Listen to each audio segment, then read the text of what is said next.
Deuxième semaine d'activité dans la NFL. Maintenant, on a tous les résultats. Et on peut dire que pour certaines équipes, ça a été une fin de semaine désastreuse.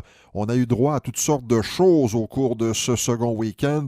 Une fin de match absolument hors du commun à Denver. Mentionnons également qu'Adrian Peterson a surpassé l'un des immortels de la NFL en fin de semaine.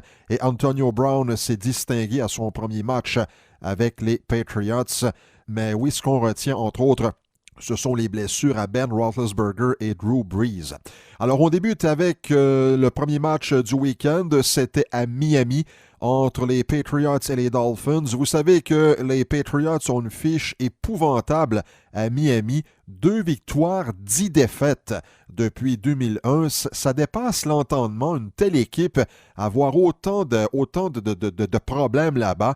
Mais les hommes de Bill Belichick n'avaient aucunement l'intention d'ajouter un revers à cette étonnante fiche.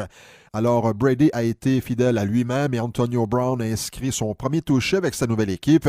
Les Patriots ont complètement lessivé les Dolphins 43-0 et je peux vous dire une chose.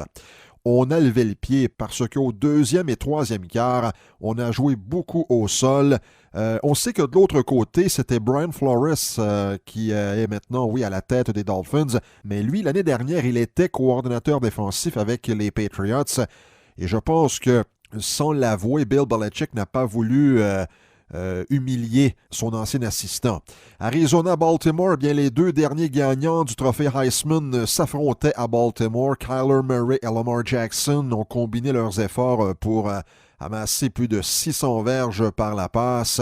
Deux quarts arrière qui se ressemblent, deux quarts arrière qui peuvent courir, qui peuvent lancer le ballon.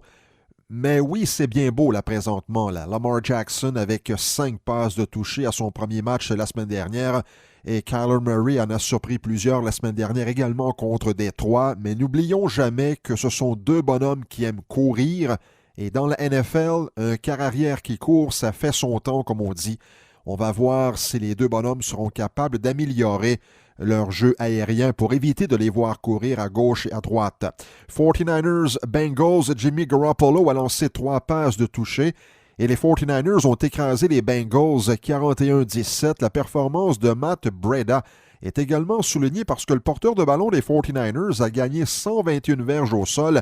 Ça permet bien sûr d'ouvrir le jeu aérien. Et la défensive des Niners a enregistré 4 sacs du quart. Et pour la première fois depuis 1989, là c'est quand même 30 ans, là, San Francisco remporte ses 2 premiers matchs de la saison sur la route. Pour ce qui est des Bengals, c'est un autre début de saison difficile. Chargers-Lions, la défensive des Lions a le mérite d'avoir limité l'attaque de Philip Rivers à seulement 10 points. Est-ce que Melvin Gordon aurait fait une différence dans le match? Un match qui s'est soldé par la marque de 13-10. Là. Un match serré, là, un match de ce genre-là. Un porteur de ballon peut faire une différence. Vikings-Packers, oui, les Packers ont gagné 21-16, mais ils ont joué avec le feu. Je vous rappelle qu'ils ont marqué 21 points au premier quart, mais par la suite, ils n'ont rien fait en attaque. Et pendant ce temps, Dalvin Cook a permis aux Vikings de revenir dans le match. Il a accumulé 154 verges de gains au sol. Cependant, Kirk Cousins a été victime de 2 interceptions. On se rend compte de plus en plus pourquoi les Redskins de Washington n'ont pas voulu le signer à long terme l'année dernière. Là, on commence à comprendre des choses. Jaguars-Texans, victoire des Texans 13-12, mais autre journée éreintante. Pour Deshaun Watson, le quart arrière a été victime de 4 sacs du quart. Alors, Watson doit courir pour sauver sa vie presque à chaque jeu. Mais là, ils ont gagné en fin de semaine, les Texans, 13-12. Et là, on a entendu dire au cours des dernières heures, notamment sur NFL Network, que Jalen Ramsey, le demi de coin des Jaguars, en serait venu, non pas au cou, là, mais il y aurait eu toute une engueulade avec des membres du personnel d'entraîneur. Et là, il demanderait à être échangé.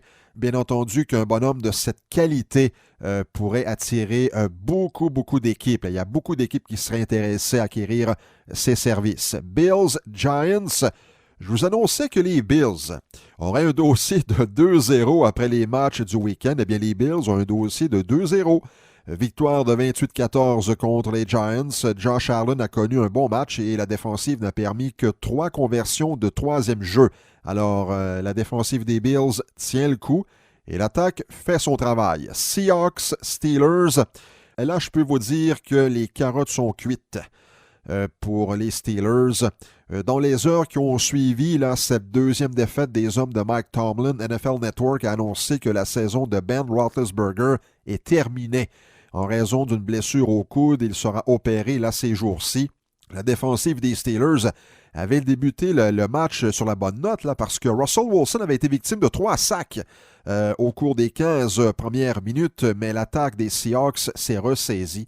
On a bien vu Mason Rudolph, le quart arrière de deuxième année, prendre la relève de Roethlisberger et bien faire avec 2 passes de toucher, mais ce fut trop peu, trop tard. Et est-ce que Rudolph sera capable de mener les Steelers à une participation en série, là où ils ont perdu les 2 premiers matchs, alors la pente est très abrupte.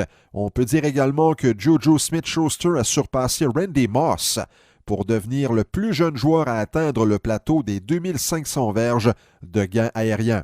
Colts, Titans, eh bien les Colts ont remporté le match 19-17, mais pourraient envisager maintenant un changement prochainement au poste de batteur. Vous savez que Adam Vinatieri, depuis environ 20 ans, est étiqueté comme étant l'un des plus grands batteurs que la Ligue a vu. Mais là, ça va pas bien pour lui parce que il a manqué 2 transformations dimanche. Et rappelons que la semaine dernière, il avait manqué 2 placements et 1 transformation. Dans des matchs serrés comme celui-là, 19-17, là, ils sont chanceux, les Colts, ils ont remporté le match. Mais s'ils avaient perdu 19-17, alors surveillons ça au cours des prochaines semaines. Cowboys-Redskins, pour une seconde fin de semaine consécutive, les Cowboys ont gagné sans que Ezekiel Elliott soit le centre d'attraction. Dak Prescott a très bien fait. Les Cowboys jouent du gros football. Adrian Peterson, ça n'a pas été facile dimanche, 25 verges seulement au sol. Chiefs-Raiders, cette dernière visite des Chiefs à Oakland a vu Patrick Mahomes amasser 443 verges de gains aériens et lancer 4 passes de toucher et 28 points au deuxième quart. C'était tout un quart explosif. Et ça en l'absence de Tyreek Hill. Et dans le camp des Raiders, Derek Carr a surpassé Kent Stabler pour devenir le meneur au chapitre des gains aériens dans l'histoire de la franchise. Bears-Broncos, écoutez bien ça là. Touché, tentative de transformation de 2 points, pénalité, tentative de placement, pénalité, retour à la tentative de 2 points, bottée de reprise, touché et placement victorieux. Grosso modo, c'est comme ça que les 2 dernières minutes se sont déroulées. Alors, on a eu toutes sortes d'émotions. On pensait premièrement que les Broncos allaient gagner. Par la suite, non, les Bears, les Broncos, les Bears. Et ce sont finalement les Bears qui ont remporté leur premier match de la saison. Saints-Rams, pour seulement la 3e fois depuis l'arrivée de Sean Payton à la Nouvelle-Orléans, depuis environ 14 ou 15 ans, les Saints n'ont pas inscrit un seul touché. Et l'entraîneur-chef des Saints devra gérer maintenant l'absence de Drew Brees, qui sera à l'écart du jeu pour 6 semaines. Alors, victoire des Rams 27-9. Ça sera Teddy Bridgewater qui va tenter d'assurer une espèce de continuité, mais ça sera une absence qui fera mal, bien sûr, aux Saints. Eagles-Falcons, ça c'était dimanche en soirée. Le score final aurait pu être à sens unique en faveur des Falcons, mais Matt Ryan a lancé 3 interceptions et les Eagles étaient encore dans le match à la toute fin, mais le duo Matt Ryan et Julio Jones s'est avéré l'élément décisif de ce gain des Falcons 24-20. Il y avait beaucoup de joueurs blessés dans le camp des Eagles, DeSean Jackson, Alshon Jeffrey et Zach Ertz, et même Carson Wentz a lui aussi été incommodé par un malaise à la cage thoracique. Et au match du lundi soir entre les Browns et les Jets, eh bien, la NFL faisait un autre clin d'œil historique. Et le match s'inscrivait dans le cadre de ces rencontres spéciales avec en arrière-plan les 100 ans de la Ligue. On soulignait le tout premier Monday Night Football. Et Jets et Browns avaient disputé ce premier match le lundi 21 septembre 70. Et comme à l'époque, les Browns ont remporté le match 23-3.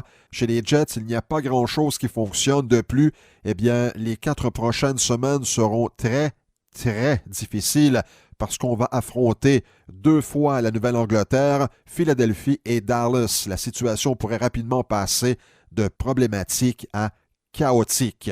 Alors, ceci clôt notre 2e semaine d'activité dans la NFL.